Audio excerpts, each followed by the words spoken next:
বাঙালির খাদ্য তালিকায় বাসন্তী পোলাও একটি জনপ্রিয় খাবার। চলুন তৈরি করা যাক ঝটপট বাসন্তী পোলাও রেসিপিটা। প্রথমে আমি নিয়ে নিলাম 2 কাপ গোবিন্দভোগ চাল। এই চালটাকে আমি ধুয়ে বেছে পরিষ্কার করে পানি ঝরিয়ে নিয়ে এসেছি। এর গায়ে যেন কোনো পানি না থাকে, সেদিকে আপনাকে অবশ্যই খেয়াল রাখতে হবে। অন্য একটি পাত্রে আমি ঘি গরম করে নিয়েছি। দিয়ে দিলাম 1 চামচ হলুদের গুঁড়ি।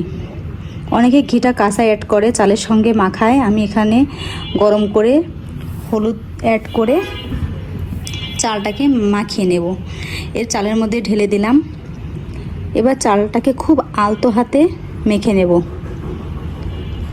চালটা খুব আলতো হাতে মাখতে হবে। এই পর্যায়ে অ্যাড করব 1 চামচ আদা বাটা আর 1 চামচ গরম মশলার গুঁড়ি। এটাকে দিয়ে আবার ভালো করে মেখে নেব। মাখানো হয়ে গেলে এটাকে আমি এক সাইডে রেখে দেব।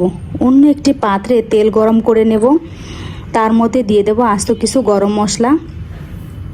এখানে আমি অ্যাড করেছি 2টা তেজপাতা, 4-5টা এলাচ, 2 টুকরা দারচিনি। এটাকে ভেজে নেব। এটাকে ভাজার পর এখান থেকে যখন একটা অ্যারোমা আসবে, ঠিক সেই পর্যায়ে অ্যাড করে দেব কিছু কাজু বাদাম। ভাজার পর তারপর অ্যাড করব কিছু কিশমিশ। এটাকে অ্যাড করা হয়ে গেলে এটাকে ভালো করে ভেজে নেব। এই পর্যায়ে এসে দিয়ে দিলাম সেই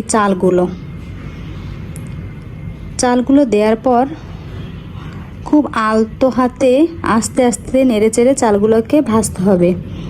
খুব জোরে ভাজলে চালটা ভেঙে যেতে পারে। এরপর অ্যাড করে দিলাম গরম পানি। এখানে আমি 2 কাপ চাল নিয়েছি, তাই 4 কাপ পানি অ্যাড করেছি।